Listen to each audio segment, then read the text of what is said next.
Axé, Estação Livre no ar com a bênção dos orixás. Hoje vamos falar sobre a potência da Umbanda e do Candomblé, as duas religiões de matriz africana mais difundidas no Brasil. O que representam os orixás? Qual é a importância dessas crenças para a conexão ancestral do povo preto brasileiro? E como essa espiritualidade reverbera nas artes? Tudo isso e muito mais no Estação Livre de hoje.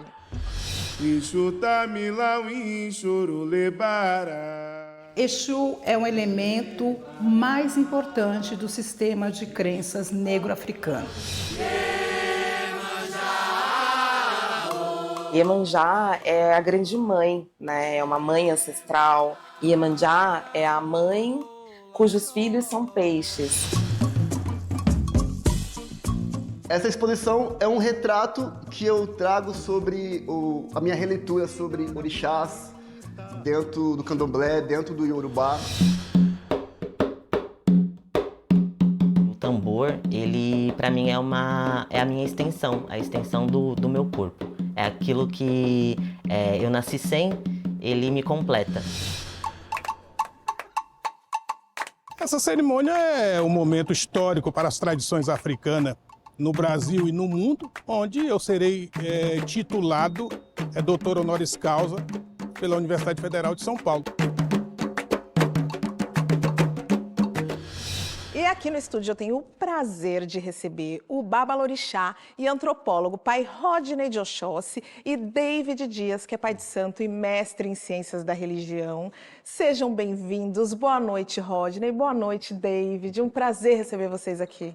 Boa noite, Cris. Um prazer estar aqui com você. Um prazer estar aqui com meu amigo, irmão e pai David. Que seja uma noite linda. Boa noite, Cris. Um encontro de axé, eu vou chamar hoje. Encontro de axé, e que a gente já vai começar abrindo os caminhos do programa de hoje, porque nós vamos iniciar nossa jornada com Exu, o orixá cultuado tanto na Umbanda quanto no Candomblé. Exu é responsável pela comunicação, pela fertilidade, também pelo poder. Essa figura, que tem representação tanto masculina como feminina, ainda é muito desconhecida de grande parte da nossa população. E nós fomos conversar com a jornalista Cláudia Alexandre sobre o seu novo livro, Exu Mulher, o Matriarcado Nagô. E a gente quer saber um pouco mais sobre esse orixá. Laroie. Exu tamilau inchoro lebara. Elebará, Exu tamilau inchoro.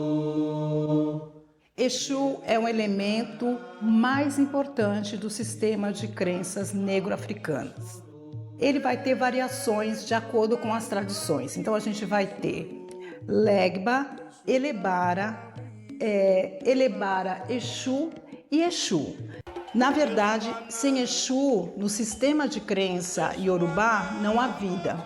Ele é o responsável por distribuir o princípio dinâmico da vida, que seria o axé para os seres viventes, de acordo com essa crença do sistema iorubá. Sem Exu, não há comunicação. Exu é o grande dono da comunicação e das mensagens no sistema negro-africano.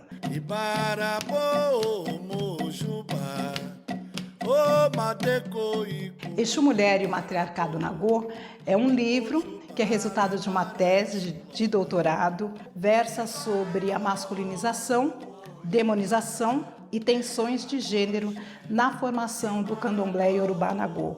Primeiramente, como Exu, esse elemento principal e central das tradições de matrizes africanas, se transforma num diabo cristão das religiões e tradições judaico-cristãs, as consequências dessa demonização, como ele se transforma num elemento particularmente masculino e quais as consequências disso para a formação de um candomblé que no Brasil tem na sua formação central a presença da mulher. Exu é o começo, atravessa o avesso, Exu é travesso. Eu considero que esse apagamento ele tem acontecido como uma das estratégias para justificar a desumanização e objetificação do corpo negro, no sentido de que a Igreja Católica ela teve um grande poder em apontar o corpo negro africano a ser escravizado como algo vazio, desprovido de alma, desprovido de inteligência. Justificar que aquele corpo necessitava ser batizado. A gente tem a anatomia masculina e a anatomia feminina. Geralmente, o Exu masculino, ele porta um porrete que representa um falo, um pênis masculino. Ele tem um penteado fálico, né? Que tem um olho na ponta. Ele muitas vezes ele tá com um apito nas mãos. Ele tem às vezes pulseira. O par dele feminino, a gente vai notar que ele tem seios. Ele também tem o mesmo penteado fálico. Ele às vezes tem brinco, tem colares, além dos seios, ele tem a vagina bem demarcada, o órgão genital bem demarcado. Então você imagina esses missionários católicos quando chegam nesses campos, nessas comunidades e veem cantos, danças lascivas, toques de tambores e essas figuras, essas representações recebendo oferendas de óleo. Eles passavam a mão, eles rezavam, eles dançavam com essas representações de órgãos e, na verdade, eles estavam comemorando e celebrando a vida.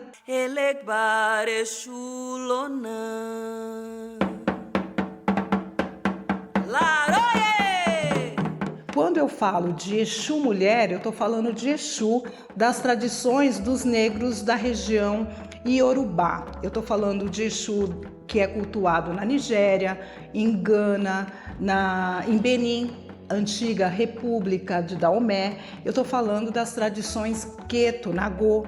Eu estou falando de um elemento que ele é responsável por tudo que há de movimento nas tradições. E Exu é presente em todas as denominações de culto do campo religioso afro-brasileiro.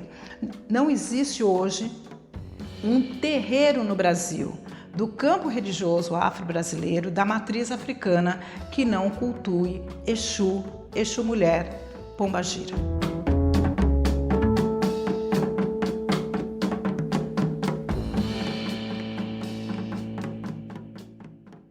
Entrevista riquíssima essa da Cláudia, que trouxe para a gente um panorama muito bom para a gente começar.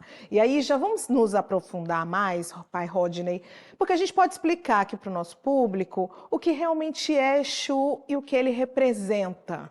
É muito interessante, né? A tese da Claudinha é um achado, né, no meio de tantas coisas que se perderam nessas tradições. Ela trazer essa possibilidade da gente entender que Exu, enquanto um elemento que se multiplica infinitamente, também tem a sua porção feminina, que por obra do patriarcado acabou sendo apagada. Então trazer essa possibilidade de entender Exu a partir do seu viés feminino é algo muito rico e que amplia também a possibilidade de análise do que é Exu. Exu é o mais importante, como bem disse Claudinha, Exu é o mais importante dos orixás. Isso não tem a ver com a hierarquia, isso tem a ver com o fato de que Exu é um elo fundamental de comunicação e é aquele que faz o papel do mensageiro. Ou seja, sem Exu não há interação entre os mundos, não há interação entre as pessoas, não há interação entre os orixás e as pessoas, não há interação entre os próprios orixás. Então tudo que existe, para existir, para ter vida, tem que ter Exu. Então Exu é esse princípio ativo, esse princípio da vida. Exu é o próprio axé de Olodumare. Ele é o grande representante do axé, do Deus Supremo de Olodumare. Ele é considerado uma porção desprendida do próprio Deus Supremo. Então entender que Exu é essa porção desprendida da própria divindade que criou o universo, imagina isso para o colonizador. Imagina essa potência que é Exu na cabeça do colonizador, vendo todo esse universo mágico mágico, né, do povo negro, né, um povo que sabe a hora que vai chover sem precisar olhar num relógio, um povo que conhece e consegue controlar as forças da natureza a partir desse lugar da magia e que assume essa magia como um princípio fundamental do seu saber.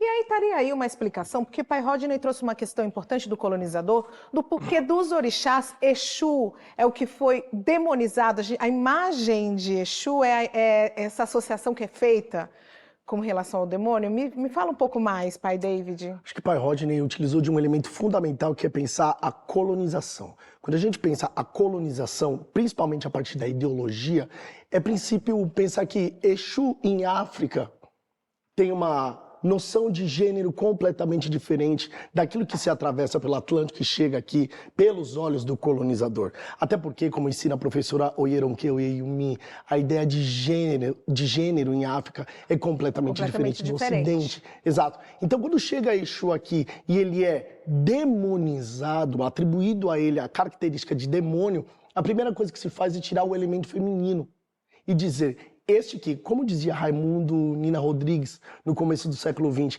este que é cultuado por meio de um porrete, de um elemento fálico, só pode ser algo que não contribui para a sociedade. É uma coisa desse povo negro que acabou de chegar. Evidentemente, isso reflete também o olhar que a igreja tem, não só para a cultura do negro, mas para os corpos negros. Isso traduz, consequentemente, a retirada, a anulação daquilo que é feminino e que pode também ser cultuado. Então, a ideia do culto ao feminino para o Ocidente é um tabu. Se retiram as deusas, se retiram o culto às mulheres e se coloca o elemento heteropatriarcal como essa aquilo figura que há do de homem contribuir central. para o sagrado. Exatamente. Não se é possível para o Ocidente, principalmente esse Ocidente cristão, pensar numa divindade feminina, né? Bora para mais um dos orixás, porque mãe de todos os orixás, rainha das ondas do mar, Odoiá, minha mãe Iemanjá, muito celebrada aqui no Brasil, inclusive por pessoas que não são adeptas das religiões de matriz africana. Nós vamos entender melhor o que ela representa e por que uma entidade africana sofreu um processo de embranquecimento aqui no Brasil.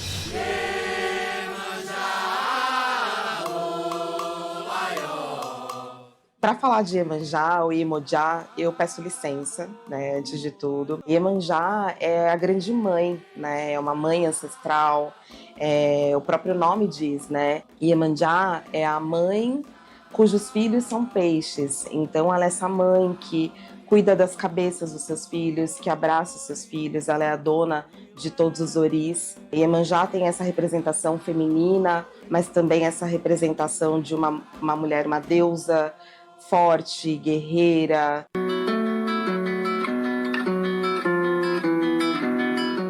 Então, quando eu olho para Iemanjá e estudo sobre quem foi, né, esse orixá, essa deusa, essa divindade, eu tenho um olhar basicamente a partir desse lugar da educação. Por ser uma mulher negra, eu sinto que eu carrego toda essa ancestralidade africana comigo. Então ela chegou na minha vida através dessa ancestralidade que pulsa e vive dentro de mim, mas também através dessa linha de pesquisa a qual eu desenvolvo. Como é lindo o canto de Iemanjá. O embranquecimento ele também se dá a partir do sincretismo religioso, né? Porque quando os negros africanos vieram do continente africano, naquele processo de tráfico transatlântico, que foi um processo extremamente violento, eles precisavam, de certa forma, manter a sua cultura, né? Continuar cultuando seus deuses, seus orixás. Então, para que eles pudessem fazer isso de uma forma a não serem perseguidos, eles precisaram, então, de uma outra representação, que foi a representação das imagens brancas dos santos católicos, que correspondiam a alguns orixás dentro ali da cultura africana. Então o sincretismo, num primeiro momento, ele aconteceu como um ato de resistência. Mas aí a gente pode observar que essa característica talvez foi se transformando, porque a partir do momento, né, que a gente tem essa representação de um orixá num santo da Igreja Católica, a gente vê como ele se transformou na sociedade. Porque, né, a gente olha para Iemanjá e olha para a Virgem Maria, são aspectos totalmente diferentes, né? A Virgem Maria da Igreja Católica é uma mulher pura, é uma pessoa conservadora, né? Tem toda essa essência da pureza. E quando a gente olha para Iemanjá, culturalmente falando, ela tem uma força, ela é uma guerreira, ela não tem nada a ver com a Virgem Maria. Por isso que a gente olha para o sincretismo hoje em dia com essa crítica, né? De ter uma descaracterização da potência, de fato, que são os orixás, né? Para a cultura africana, para a cultura afro-brasileira como um todo. Iemanjá é preta, preta, preta. Iemanjá é preta.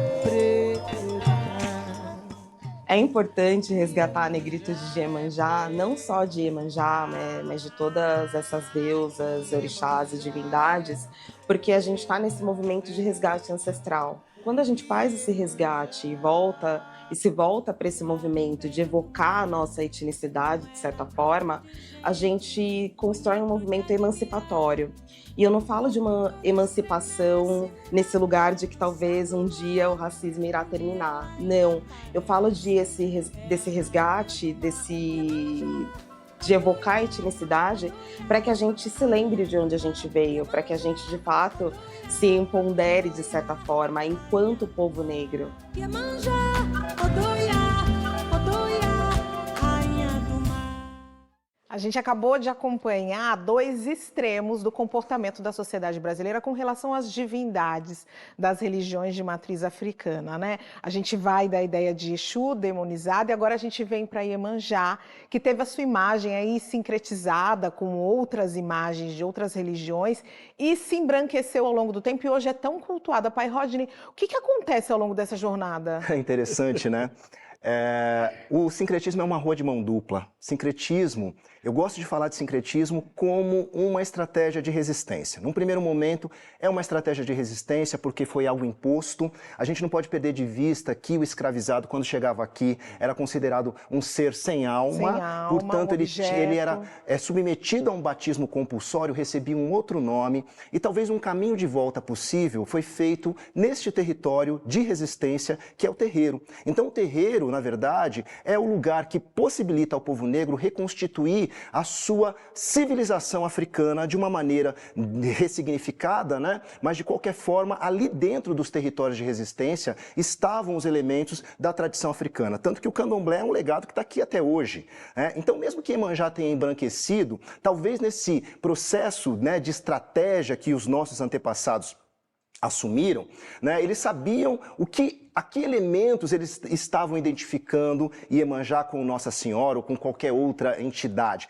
Então, eu não olho para o sincretismo com essa crítica, eu olho para o sincretismo como aquilo que possibilitou também os processos de aculturação que fizeram surgir, por exemplo, a Umbanda, né? A Umbanda é um fenômeno de sincretismo que não termina, como bem definiu a professora Maria Helena Vilas Boas Concone. Agora, o que a gente está trazendo de volta? E aí é interessante a gente trazer a possibilidade da memória ser reconstituída a partir de um território de retorno. Então a Umbanda hoje, com esse processo de sincretismo que não termina, ela vai se empretecendo. Um dia ela teve que embranquecer para ser aceita na sociedade brasileira e hoje ela vai se empretecendo. Então Iemanjá se tornou branca, né, para ser aceita, mas para continuar existindo, mas hoje ela pode voltar a ser negra. Mas será que a Igreja Católica também não foi, de alguma maneira, atravessada pelas divindades africanas? Será que o fato da gente ter a padroeira do Brasil como uma mulher santa negra, uma santa negra, porque com o poder que a Igreja Católica tem, eles poderiam simplesmente ter pintado a imagem de branco,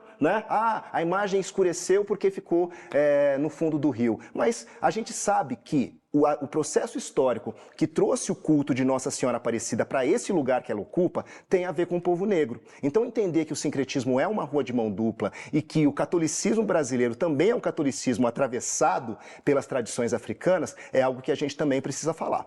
Pai David, como é que essa figura de Iemanjá dentro da Umbanda, e até mesmo vamos ampliar mais a nossa discussão, porque você conhece muito além da Umbanda, pode representar as mulheres dentro das religiões de matriz africana e, inclusive, nesse lugar de lideranças? Veja, quando eu retiro aquilo que para o negro é o que há de mais importante, que é a identidade, o nome e a terra, Sim. eu retiro do negro o conhecer dos seus ancestrais. Então, retomar a identidade de Iemanjá em um momento em que não se há mais a necessidade dessas trocas, principalmente com uma cultura que é de apagamento, tal qual o catolicismo ou o espiritismo, que são culturas eurocêntricas, é importante para fazer com que as mulheres pretas se vejam enquanto deusas. Fica difícil chegar num congá e olhar para sua filha que é preta e apontar para uma santa e dizer: essa aí é nossa ancestral. A retomada da cor de pele de Iemanjá retoma muito mais do que a cor de uma imagem. Retoma um nome, a identidade, a possibilidade de se ver enquanto deusa e, consequentemente, o reconhecimento daqueles que vieram antes. Odoiá, eu que o diga. Axé. Sou filha de Iemanjá. Quero aproveitar esse programa para saudar meu babalorixá, Moisés Patrício, e dizer para vocês que ele precisa. Aceita. Aceita. Dizer para vocês que Estação Livre vai na fé no seu primeiro intervalo. Não sai daí, tá? Eu volto.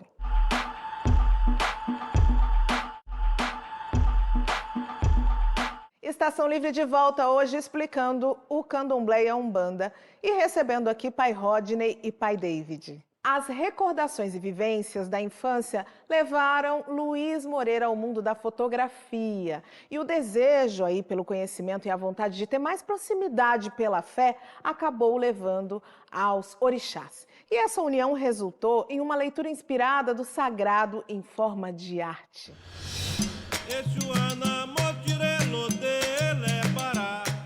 Eu cresci no Jardim Ângela, na Zona Sul, extremo sul de São Paulo.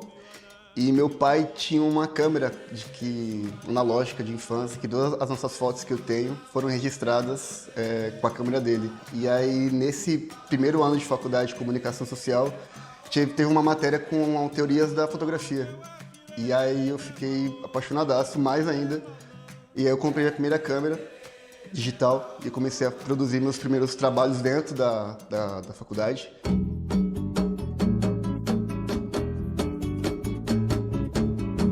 A minha família nunca teve tanto contato com a religião de matrizes africanas. Depois eu comecei a frequentar escolas de samba com a minha irmã, no Vai Vai, que é um quilombo preto aqui no Bexiga. E o carnaval é macumba, o carnaval é ancestralidade. E isso começou a me deixar muito mais apaixonado e curioso para me aproximar mais da religião. Eu sentia falta dessa proximidade com a fé. E eu comecei a explorar isso dentro da técnica de fotografia. Linda e preta, da cor da noite da Bahia preta. A luz do sol, quando emana na pele preta, a gente brilha, né? A gente tem uma resposta imediata, assim, quando a luz do sol toca a pele preta. É uma referência a esse trabalho que eu fotografei todo pela luz natural, obviamente, sem luzes artificiais. E eu usei pouquíssima edição de tratamento nas imagens. Oi, abra mata, Oxós, pra eu passar. Oxóssi, a gente está acostumado a ver ele com arco e flecha na mão. Nessa releitura que eu trago de Oxóssi, eu fiz uma coroa de flechas na cabeça dele, com miçangas, e eu coloquei o corpo dele inteiro com folhas de ouro. E é como se fosse quase uma performance, esse dourado, essa descamação da folha de ouro dentro da pele. Mas não pelo ouro, como se nós estivéssemos valorizando o ouro em si, mas o que está por trás do ouro, que é de fato o que é bonito, o que é valor para mim, que é a pele preta, a nossa pele preta. A foto aqui que tá atrás de mim, eu faço também uma interpretação de Oxum, eu cubro todo o rosto dela, mas eu trago referências que são novas dentro do meu universo. Geralmente Oxum tem um espelho na mão. Eu trouxe ela como se fosse um espelho, mas é uma ferramenta em vime, feita em palha. E tem aquela coisa do sincretismo também dentro do trabalho, que eu coloquei como se fosse uma auréola na cabeça dela, também feita em palha. E para explorar essa coisa do sincretismo, do divino, mas é só uma releitura.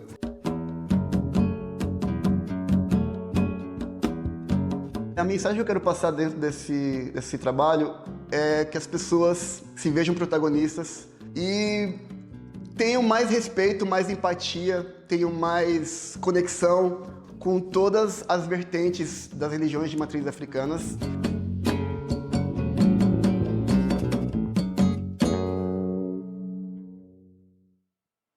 Esse trabalho é um presente, que coisa mais linda!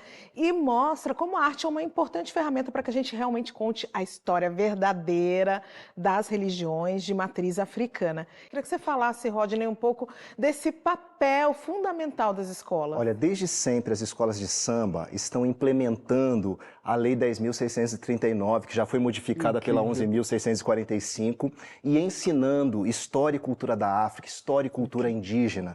Então, as escolas de samba são também territórios de resistência e são, de fato, escolas, ensinando para o nosso povo a ter orgulho do que a gente é. Sim. Então, eu me lembro que nos anos 70, quando eu nasci, as escolas de samba, quase que em maioria, traziam enredos afro.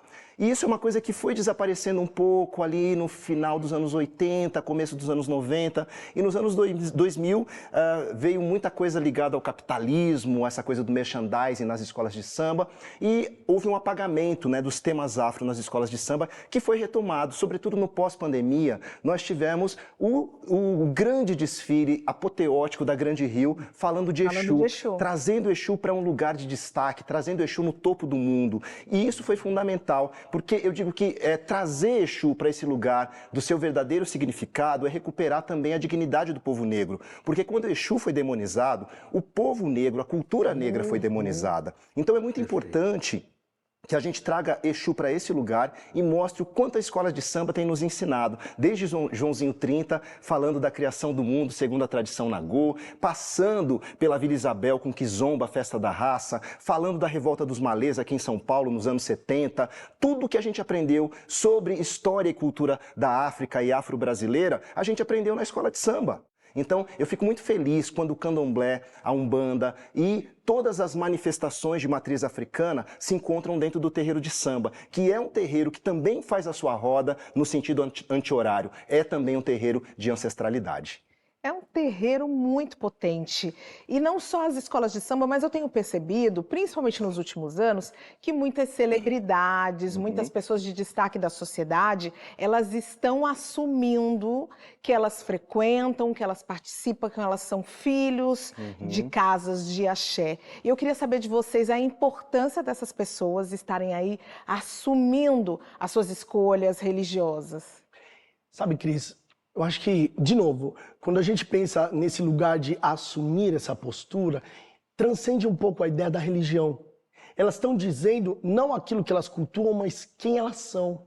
Dizer que você é de Umbanda, dizer que você é de Candomblé, atravessa uma ideia de pertencimento a uma comunidade que te liga novamente, não na ideia do religar-se a Deus, mas te liga novamente à África. E a sua história. A sua história, aos seus ancestrais, é reconhecer o chão que você pisa, que veja, independente de religião, fala muito sobre o lugar de onde você veio e o lugar onde você vive. As pessoas quando dizem, eu sou de Umbanda, eu sou de Candomblé, e enquanto pessoas mais conhecidas, pessoas de expressão na sociedade, fortalece também outras a se encorajarem e entenderem que ancestralidade e cultura têm braços dados. Da fotografia, vamos para a música, porque nas religiões de matriz africana, a musicalidade é uma das bases mais importantes para que a gente tenha aí uma conexão com o sagrado. E aí nós fomos conversar com o percussionista Akin Ayô, que contou para a gente um pouco mais sobre a particularidade do ritmo da Umbanda, ou dos ritmos da Umbanda e do Candomblé.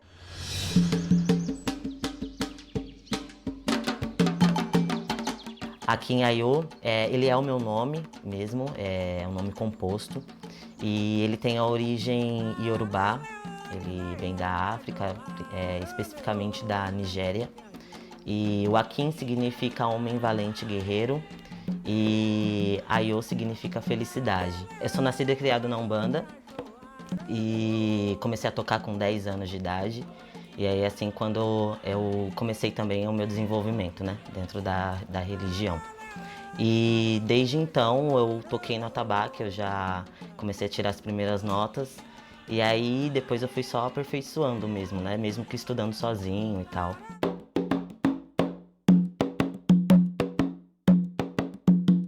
A diferença do candomblé para a Umbanda é que na Umbanda se toca para as entidades, né? E se toca em português, né? Também toca para orixás, mas no português. E no candomblé, que é onde eu entrei, que é candomblé queto, se toca em Yorubá, canta em Yorubá. Então tem essa diferença. Os ritmos na Umbanda, os principais ritmos, tem o barravento, que é diferente do candomblé, o congo de ouro, tem o samba, cabula.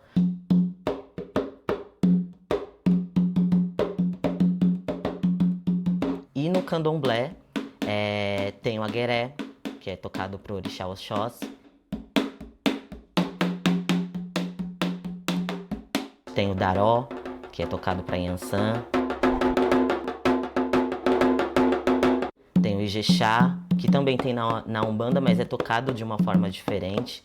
A função dos atabaques no ritual da Umbanda e do Candomblé é de extrema importância, porque ele que é o responsável pelo chamamento, né, do Orum, é aquela ligação do Orum com o Ayê. Orum é o céu, né, que alguns dizem o céu, mas é onde fica o sagrado, né, onde ficam os orixás, e o Ayê, que é aqui a terra, é onde a gente vive. Essa mistura de religiões e de culturas, né, é muito bonita e precisa ser mais estudada para não ter tanto preconceito, né? Nos atabaques, dos ritmos que se toca com as mãos, eu faço toda a minha adaptação em uma mão só, e o meu braço serve como se fosse, se eu fizesse as notas fantasmas, né, que são aquelas notas que são tocadas bem levemente, só para não perder o compasso também. As adaptações que eu faço é por conta da deficiência que eu nasci, que nada mais é que a genesia de membro, né, o nome da minha deficiência.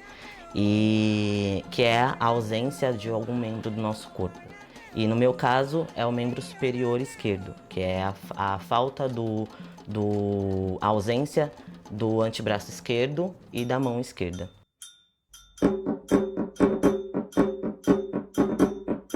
Quando eu toco, eu consigo me sentir liberto, né, de todos os meus medos, consigo mostrar quem eu sou, né, e o que eu consigo fazer, assim. O tambor, ele, pra mim, é a minha extensão, a extensão do meu corpo. É aquilo que eu nasci sem, ele me completa. Então, o atabaque, na verdade, ele fala por mim, né? E todas as vezes que eu toco, ele fala o meu nome pro mundo.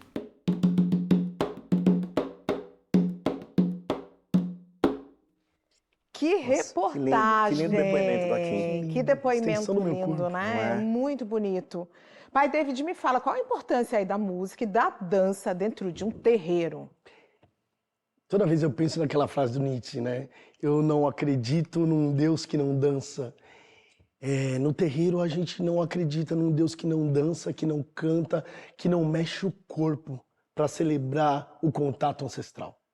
No terreiro, e eu acho que o terreiro contribui inclusive para a musicalidade que a gente vê hoje no funk, no samba, enfim, em quase todos os ritmos brasileiros tem a influência de um tambor. Exatamente, a influência de um tambor e, consequentemente, a dança de um orixá, a dança de um ancestral. Quando a gente fala tambor, nós não estamos falando só da musicalidade que aquele instrumento manifesta. Nós estamos falando daquele instrumento enquanto divindade. É como se aquele tambor cantasse, falasse. Ele canta e ele fala. E o que esse tambor celebra é muito mais do que música. É sensação, é sentimento. A gente percebe quando nós estamos num terreiro, quando muda o toque, a gente sente algo diferente. A gente tem uma série de fatores que colocam o tambor como um elemento não só que propõe ou provoca o transe, mas que acompanha o transe. Ele dita, muitas vezes, aquilo que está acontecendo no terreiro que as palavras não dão conta de falar. Muitas vezes o canto não consegue cantar aquilo que o toque do atabaque está dizendo. Aquilo que muda no terreiro, muitas vezes, partiu do atabaque. A energia que muda no terreiro com a mudança do toque do atabaque é fundamental para que a gente entenda o xirê, a gira, como um lugar de manifestação ancestral. Nossa, que lindo isso que você falou. E Rodney, então o canto vem como um complemento ali, Não é? né? E aí o Aiô falou, iniciou ali uma conversa sobre as cantigas que a gente ouve dentro do terreiro, e ele falou um pouco ali do candomblé. Sim. No candomblé, as cantigas normalmente são em Iorubá. Queria que você contasse um pouco pra gente aí. Em Iorubá e em outras línguas também, de origem africana, e claro, são línguas que foram ressignificadas a partir do contato, né, com a realidade que os nossos antepassados encontraram aqui no Brasil. Então, a gente não canta em Iorubá como se canta na África, mas é interessante notar que muita coisa que se canta na África, muita coisa que se canta em Cuba, se canta também no Brasil. Então, são essas vozes da diáspora que dialogam.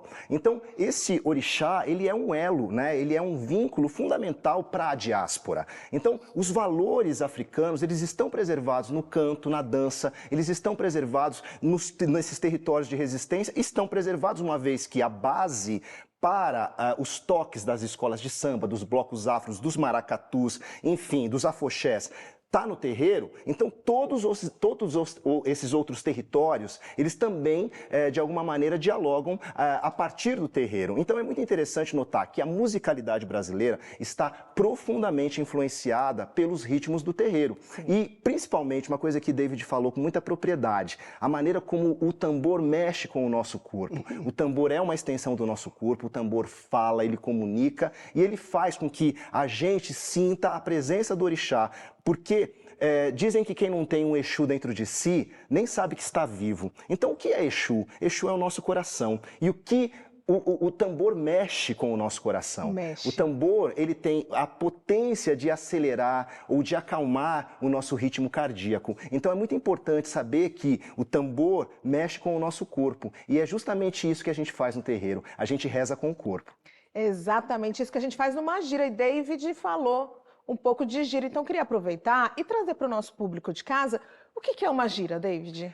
Gira é a cerimônia, a celebração de quando baixam os ancestrais do terreiro, é o que acontece. Então, vou abrir a gira. Gira é uma palavra que vem de Nzila, que significa caminho, do Quimbum caminho. Então, quando eu vou abrir a gira, eu vou abrir os caminhos para esses ancestrais chegarem. Uma coisa importante que o pai Rodney está dizendo, e assim, na Umbanda se canta muito do português, mas é um português que eu prefiro o português da Lélia, eu prefiro o português. Que a gente já falou tanto aqui no programa. A gente canta esse português que se tem nesse solo, que é muito fundamentado por meio das religiões de matriz africanas, mas veja só, essa contribuição que o candomblé fornece para a Umbanda, que são os orixás, também é cantada em Iorubá, no terreiro de Umbanda, que eu acho muito digno, honesto, verdadeiro, principalmente no momento em que a gente busca uma conexão com essa cultura mais próxima. Sim. Então, cantar para Ogum, Ogum Ajoe Mario, ou Ogum de Lê, são duas formas de celebrar essa divindade que é trazida de África, da Nigéria até os terreiros de Umbanda. Então, na gira, quando baixa o Preto Velho, seu Tranca-Ruas, Maria Padilha, também baixa algum Oxóssi e Oxum. É nessa gira onde a Umbanda tem a possibilidade de promover aquilo que a gente vai traduzir o termo pela arte da cura. E não é uma cura no sentido de produção de milagres, é uma cura no sentido de produção de paz, de encontro, uma cura que proporciona um retorno a um lugar de tranquilidade, de acalanto, daquilo que o coração sempre pede, que é o encontro com o chão, um encontro com a tabaque, um encontro com a nossa essência. A gira é isso. A gira é isso! Eu vou para mais um intervalo, daqui a pouco eu volto, porque a gente vai continuar essa gira de ideias que a gente está tendo aqui com o pai Rodney e com o pai David. Saravá. Até já!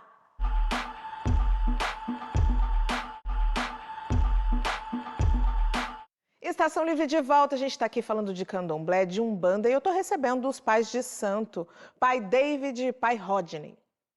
Pai David, vamos começar explicando, de repente a gente se divide aí para explicar a diferença entre Umbanda e candomblé. Olha que responsabilidade Não agora. Eu acho que eu quero começar definindo Umbanda.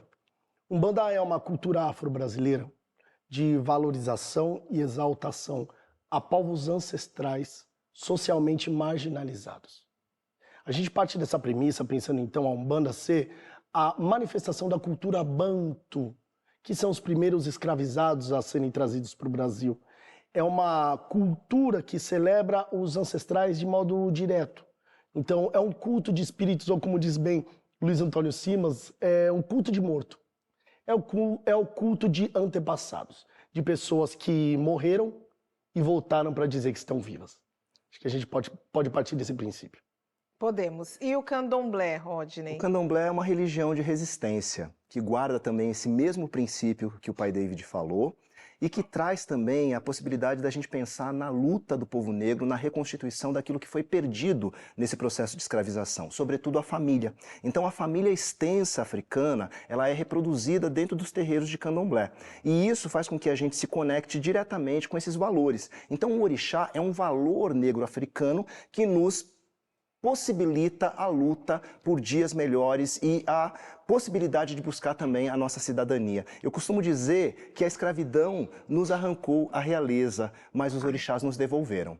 Bora continuar nossa discussão, porque os terreiros são espaço de cura e acolhimento espiritual, mas são também ambientes de produção intelectual. Haja visto os meus convidados aqui no estúdio. E por isso é importante quando a academia reconhece esse valor.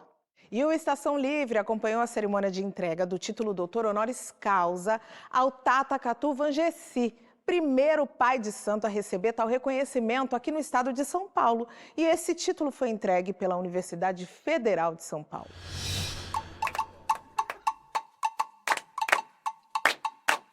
Essa cerimônia é um momento histórico para as tradições africanas no Brasil e no mundo, né? Também é um momento que se rompe o racismo estrutural, onde eu serei titulado doutor honoris causa pela Universidade Federal de São Paulo.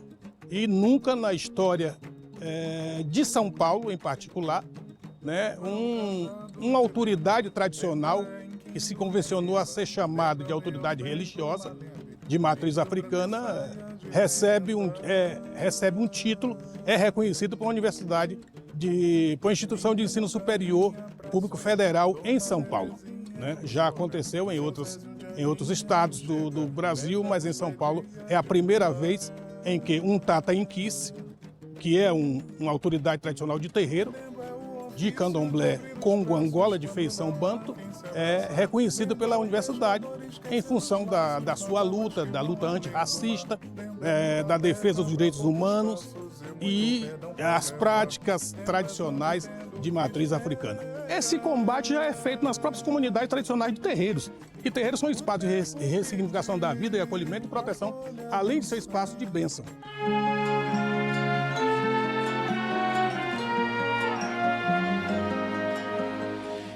O candomblé é uma cultura espiritual e ancestral que veio para o Brasil com o sequestro de africanos na condição de escravizado, e eles repensaram essa tradição, essa religião e religiosidade aqui em nosso país, os seus hábitos, costumes, né, que foram trazidos de lá para cá. E com o candomblé muito contribuiu para a construção da história brasileira e formação da própria sociedade. São várias civilizações de africanos sequestrados de lá para cá e repensa a sua cultura espiritual e ancestral e que convenciona a se chamar de candomblé. A Bahia é o centro das tradições africanas no Brasil e de lá se originou as inúmeras casas de vários grupos étnicos, seja ele de feição banto, de feição Euê-Jejifon ou de feição Yorubá. O culto aos orixás é o culto à própria natureza, da mesma forma que o culto aos Inquice, aos Banquice, que são divindades dos Bantos, é também culto à natureza e à espiritualidade, é o culto à ancestralidade. Então todos nós somos movidos por essa força que se convencionou a chamar divindade, espírito, guia, entidade, caboclo encantado. Os orixás é importante porque ele indica ao homem o caminho que ele tem que seguir.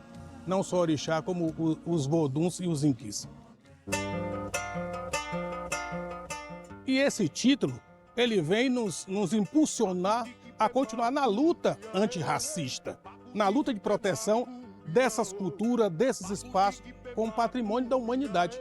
Então, quem está recebendo é o Tata Catu Vangessi, que sou eu, mas na realidade inúmeros tatas e mama de todo o Brasil, de todos aqueles que estão agora, neste momento, num terreiro de candomblé, acolhendo, curando, né, e ensinando. Né? São lugares, terreiros se traduz em lugar de práticas espirituais e ancestrais, de prática de conhecimento. Indapandula.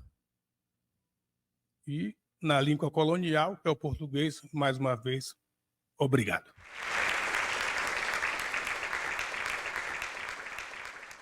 Parabéns ao Tata Catu Vangessi. Olha que beleza isso. Acho que esse é um momento para a gente explicar como é que a gente forma um pai de santo, pai Rodney. Olha, um pai de santo ele tem que ser iniciado no candomblé, mas antes mesmo, né, dele ser iniciado, ele já tem que ter a vocação, né? Então dizem que um pai de santo, ele nasce pai de santo, uma mãe de santo nasce mãe de santo.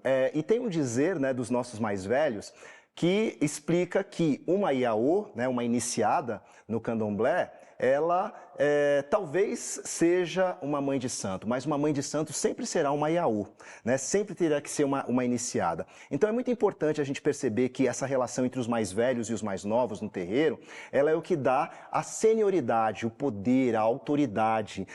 E, obviamente, essa formação ela depende do conhecimento que a pessoa vai adquirindo no decorrer da sua vivência dentro dos territórios. E no candomblé nada se ensina e tudo se aprende. Portanto, a vivência ela é muito importante para que a pessoa se torne uma liderança. Então, o Babalorixá, a Ialorixá, é antes de tudo uma liderança religiosa, mas é também uma liderança política. Eu gosto sempre de dizer que os terreiros são territórios políticos. São territórios políticos de resistência. Perfeito.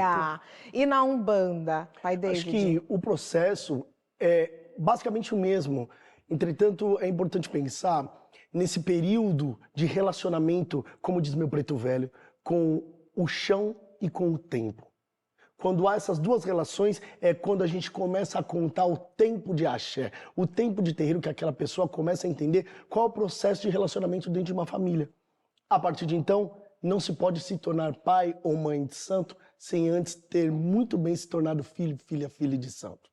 É necessário entender de todos os aspectos daquela família para, da mesma forma que a gente pensa, mais ou menos, aquele que se torna um indivíduo que tem a responsabilidade pelo outro, tal qual pai e mãe hoje na nossa sociedade. É muito importante esse olhar que o pai traz a respeito de aquele que tem a condição, não só espiritual, religiosa, de conduzir outras pessoas dentro de um espaço de axé, tão quanto na sociedade. Até porque o pai e a mãe de santo tem de ter potência para representar sua comunidade para além das paredes do território de axé. E isso a gente está vendo aqui hoje no nosso estúdio. Chegou a hora do nosso último intervalo.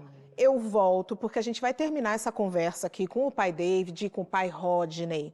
Rapidinho, tá? Não me abandona.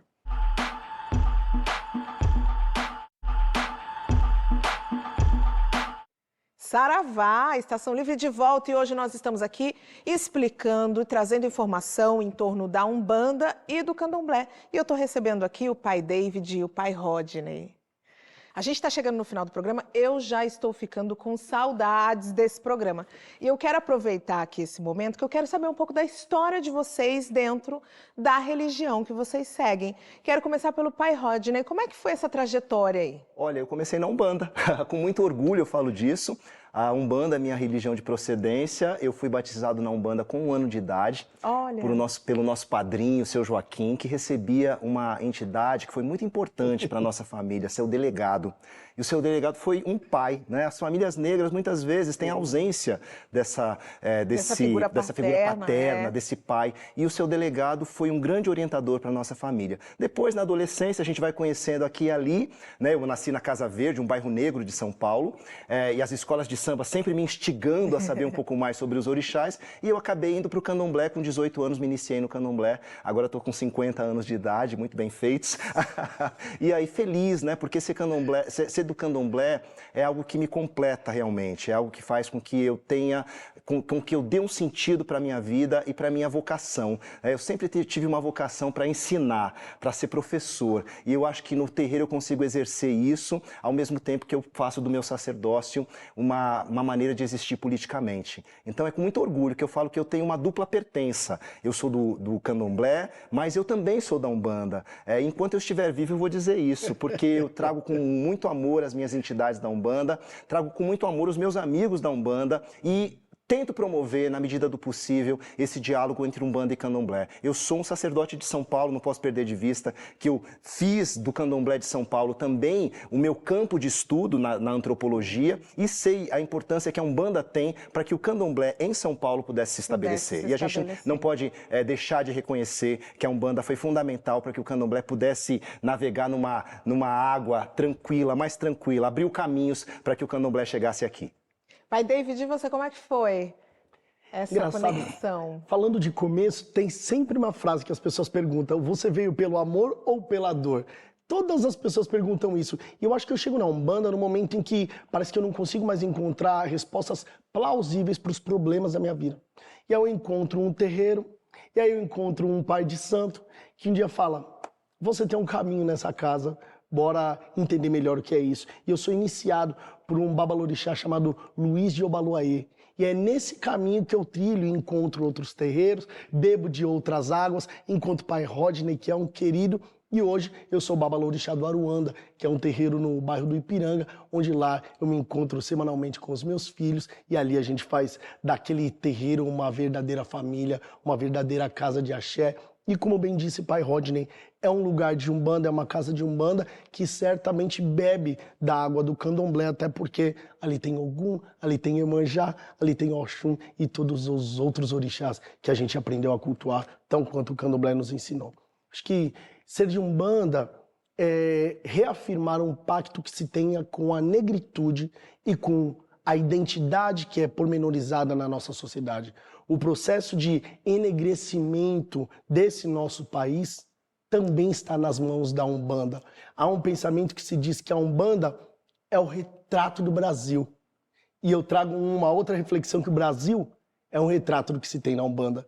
Então a gente está aqui num processo de resgate negro da nossa cultura, tão quanto da nossa nação. E é por isso que eu digo que eu tenho aqui, se é possível dizer uma missão, eu trago comigo a proposta de devolver a negritude para a Umbanda, para os seus membros e para os seus ancestrais. E é a mesma proposta que tem aí nesse livro que você está segurando? Sim, sim. Esse livro, quando eu penso sobre sincretismo, eu penso sobre a ideia de retomar a identidade desse povo negro, de retomar aquilo que muitas vezes a gente trata enquanto relações saudáveis, ou uma espécie de democracia racial, mas entendendo que esse sincretismo é aquilo que também retirou muita da identidade, muitas das formas de manifestações do nosso povo negro para com a Umbanda. Essa Umbanda que pai Rodney nasceu, essa Umbanda que trouxe pai Rodney até o candomblé, é uma Umbanda que hoje a gente busca resgatar a partir da negritude, a partir da possibilidade de reconstrução familiar. Então, observar o sincretismo é ver o quanto o sincretismo é um fenômeno que contribui para a formação de todas as religiões existentes e é um fenômeno que contribui para que nós possamos entender a relação da Umbanda com o Candomblé, a relação da Umbanda com os povos originários e o quanto a relação da Umbanda com outras vertentes ou outras religiões, tais quais o catolicismo e o espiritismo, também pode, em algum momento, retirar a nossa identidade. Eu quero agradecê-los, vou agradecer com uma palavra em Yorubá, a do pé, por essa conversa, por esse encontro, por essa conexão. Foi um prazer imenso que a gente tenha conseguido, e a gente conseguiu, na verdade, levar informação e muito axé para o nosso público. Com certeza, com certeza. E para finalizar esse programa, que foi cheio de axé, eu quero trazer aqui algumas palavras da saudosa mãe Estela de Oxóssi. A religião de matriz africana é resistência, é o grito de liberdade dos nossos ancestrais. Para quem quiser rever o nosso conteúdo de hoje ou outras edições, já sabe. Acessa o aplicativo Cultura Play e acessa as redes sociais da TV Cultura. E lembre-se, agora o Estação Livre tem uma conta no Instagram. Isso mesmo, eu e toda a minha equipe, os nossos convidados, estamos no @Programa Estação Livre, todos os dias, a qualquer tempo, a qualquer momento, trazendo informação de qualidade para você. Até semana que vem.